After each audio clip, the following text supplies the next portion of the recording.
नमस्कार बच्चों, आज हम कक्षा 10 विषय संस्कृत के द्वादश पाठ अन्योक्तयः का अध्ययन करेंगे।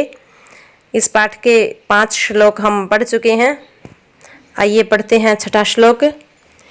आश्वस्य पर्वतकुलं तपनोष्ण तप्तमुद्दामदाव विधुराणि च काननानि नाना नदी नदशतानि च पूरयित्वा रिक्तोऽसि यज्जलद सैवतमोत्तमा श्रीः। इसमें भी जलद जो शब्द है वो संबोधन है, संबोधित शब्द है। जलद, जलद का अर्थ होता है बादल, तो जलद का अर्थ हो गया हे बादल, हे बादल। यद जलद का विच्छेद करेंगे तो गया यद अलग बच जाएगा और उसके बाद बचेगा जलद शब्द। तो यद अलग हो जाएगा, रिक्त से अलग हो जाएगा, तो जलद का अर्थ हो गया हे बादल, हे बादल।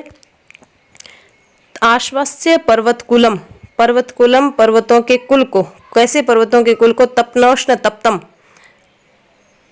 ताप के कारण तपते हुए, ताप के कारण तप्त अर्थात सूर्य की गर्मी से तप्त या तपते हुए पर्वतकुलम पर्वतों के कुल को आश्वस्य आश्वस्त करके या भिगोकर, तपते हुए या गर्म पर्वतों के कुल को आश्वस्य आश्वस्त करके।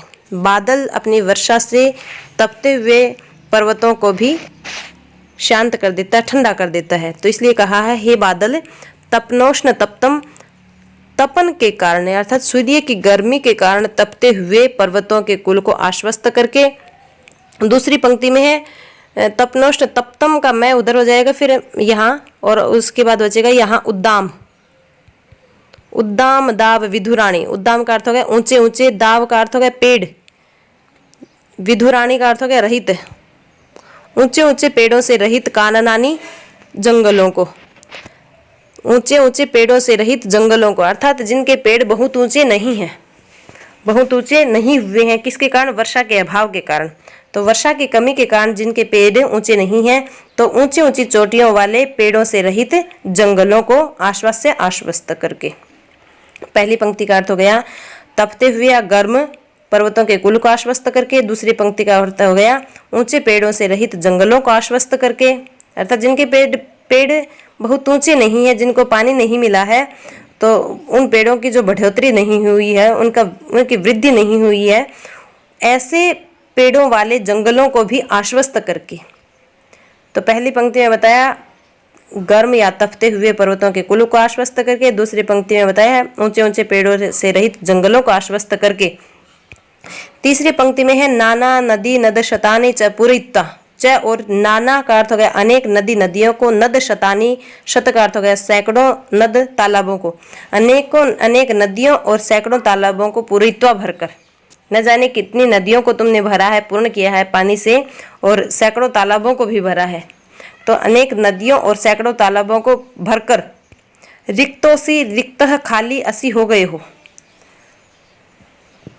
यत की रिक्त असी खाली हो गए हो। शैव तवोत्तमाष्टि ही, शैव का विच्छेद हो जाएगा सा धन एव, सा एव वही, तब तुम्हारी उत्तमा उत्तम श्री शोभा है, वही तुम्हारी सबसे सुंदर शोभा है, सबसे अच्छी शोभा है। तुम्हारा श्रेष्ठ काम जो है वो यही है कि तुम तपते हुए पर्वतों के कुल को आश्वस्त करके, ऊंचे पेड़ों से रहित जंगलों को आश्वस्त करके, अनेक नदियों और तालाबों को पानी से भरकर खाली हो गए हो, वही तुम्हारी सबसे उत्तम शोभा है। या तुम्हारी वास्तविक सुंदरता इसी में है कि तुमने तपते हुए पर्वतों को शांत कर दिया है, ठंडा कर दिया है, और जो ऊंचे ऊंचे पेड़ों से रहित जो जंगल थे उनको भी आश्वस्त कर दिया है, अनेक नदियों और सैकड़ों तालाबों को पानी से परिपूर्ण करके तुम खाली हो गए हो, वही तुम्हारी सबसे अच्छी शोभा है, यह तुम्हारा सत्कर्म है।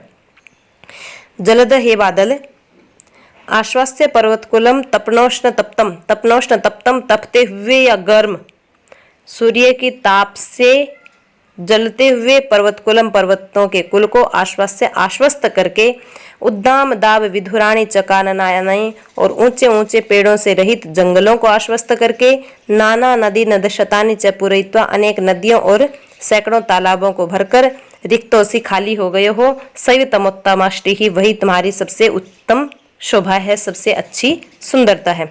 तो भाव हुआ इसका कि हे बादल, तुमने अपनी वर्षा से पर्वतों के जलते हुए कुल को या तपते हुए कुल को आश्वस्त किया है, और ऊंचे ऊंचे पेड़ों से रहित जंगलों को भी आश्वस्त किया है। अनेक नदियों और सैकड़ों तालाबों को पानी से परिपूर्ण किया है।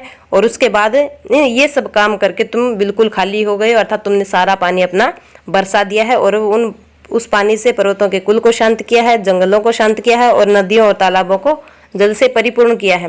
तो ये सब काम करके तुम खाली हो गए हो। शैव तवोत्तमाश्री ही, वही तुम्हारी सबसे अच्छी शोभा है या सुंदरता है। आगे 7वां और अंतिम श्लोक है, रे रे चातक अरे अरे पपीहा। चातक पपीहा का एक श्लोक हमने पहले भी पढ़ा था। एक एव खगोमानी वने वसति चातक है, पिपासितो वा म्रियते याचते वा पुरंदरम। उसमें भी हमने पढ़ा था कि पपीहा जो पक्षी है वो केवल और केवल इंद्र से वर्षा की प्रार्थना करता है, बाकी पानी के जितने भी स्रोत हैं उनका पानी वो नहीं पीता, इसलिए उसको स्वाभिमानी पक्षी कहा है। तो यहाँ फिर से हम एक चातक का श्लोक पढ़ेंगे। तो इसमें संबोधन किया गया है चातक को, रे रे चातक अरे रे चातक अरे रे पपीहा, सावधान मनसा मित्र क्षणम श्रूयता। मित्र हे मित्र, रे पपीहा मित्र, सावधान मनसा सावधान मन से या सावधानी पूर्वक, क्षणम पल भर के लिए श्रोताम सुनिए। क्षणम पल भर के लिए, श्रोताम का अर्थ हो गया सुनिए। हे चातक, हे मित्र चातक, सावधान मन से या सावधान होकर पल भर के लिए सुनिए, अर्थात मेरी बात सुनिए।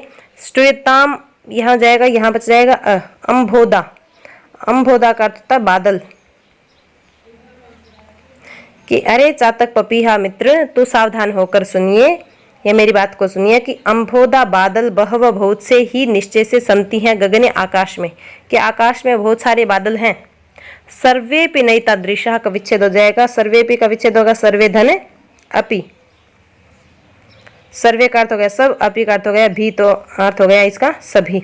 सभी नैतादृशः, नैतादृशः का विच्छेद हो जाएगा नय नहीं, और एतादृशः एक जैसे, एक समान।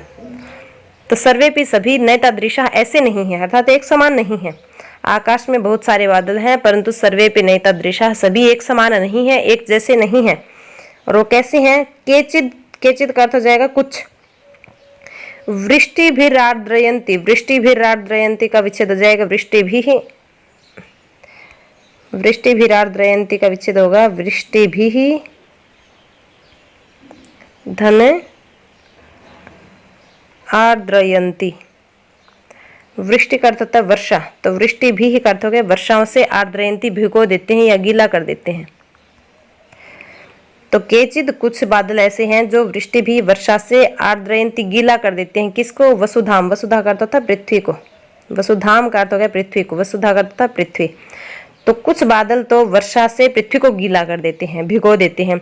गर्जंती केचिद वृथा, और केचिद कुछ वृथा बेकार में ही गर्जंती गरजते हैं।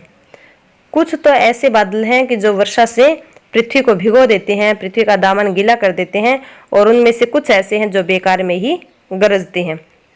इसलिए यम यम पश्यसि, यम यम जिस जिसको, जिस जिसको, पश्यसि देखो या देखते हो।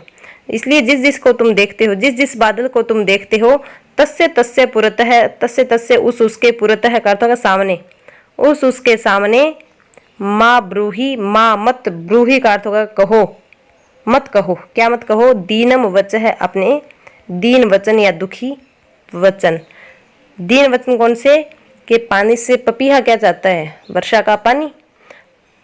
तो इसलिए कहा है कि जिस जिस बादल को तुम देखते हो उस उसके सामने अपने दीन वचन मत कहो, अर्थात तो उस उससे अपनी याचना मत कहो, याचना मत करो, उस उससे अपनी आत्मकथा मत बताओ, उसे अपनी आत्मव्यथा मत बताओ।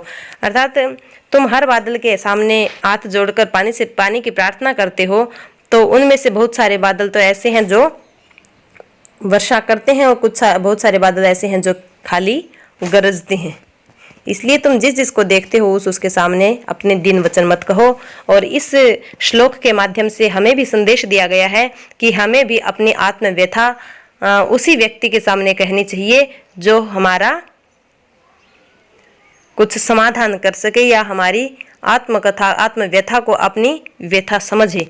तो इसलिए हमें भी हर किसी के सामने अपनी व्यथा नहीं कहनी चाहिए, हमें भी पपीहा पक्षी के समान, चातक पक्षी के समान स्वाभिमानी होना चाहिए। तो आइए पढ़ते हैं एक बार इसका फिर से भाव रे रे चातक अरे पपीहा सावधान मनसा मित्र क्षणम श्रूयताम।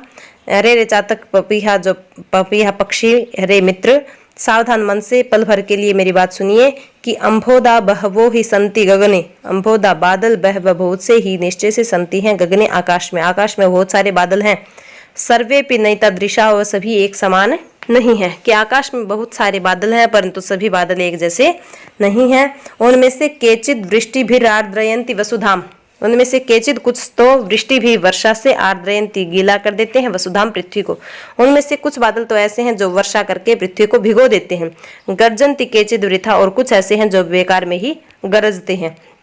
इसलिए यम यम पश्यसि, जिस जिस को देखते हो, जिस जिस बादल को तुम देखते हो, तस्य तस्य पुरतः, उस उसके सामने माँ ब्रूहि दीनम वचः, अपने दीनहीन वचन मत कहो, या उस व्यक्ति के सामने अपने हाथ मत फैलाओ, उस बादल के सामने अपने हाथ मत फैलाओ। हमें भी उस व्यक्ति के आगे हाथ, हर व्यक्ति के आगे हाथ नहीं फैलाना चाहिए जो हमें लगे कि हमारी पीड़ा को कम कर सकता है, और वास्तव में जिसके पास ऐसी खूबी है कि हमारी व्यथा को, जो अपनी व्यथा समझ के उसका निराकरण करने में हमारा सहयोग करे, तो उस व्यक्ति के सामने हमें अपने हाथ फैलाना चाहिए, अर्थात अपनी आत्म व्यथा बतानी चाहिए।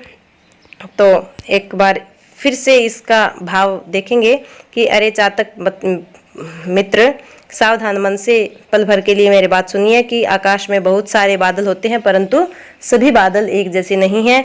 उनमें से कुछ वर्षा के कारण पृथ्वी को दामन भिगो देते हैं और कुछ ऐसे हैं जो बेकार में गरजते हैं। इसलिए हे चातक पक्षी, तुम जिस जिस बादल को देखते हो उसके सामने अपने हाथ मत फैलाओ, अपनी याचना उससे अपनी याचना मत करो, उसके सामने अपने दीनहीन वचन मत कहो, क्योंकि उनमें से कुछ तो वर्षा करने वाले हैं, कुछ बेकार में ही गरजने वाले हैं। और इसी के साथ हमारा पाठ पूर्ण हुआ। मेरा आपसे अनुरोध है कि इस पाठ के शब्दार्थ को देखकर, शब्दार्थों को देखकर पढ़कर आप पाठ के श्लोकों का अच्छे से भाव समझ सकेंगे, हिंदी अर्थ समझ सकेंगे, सरलार्थ समझ सकेंगे। और इसी के साथ आप सभी का धन्यवाद।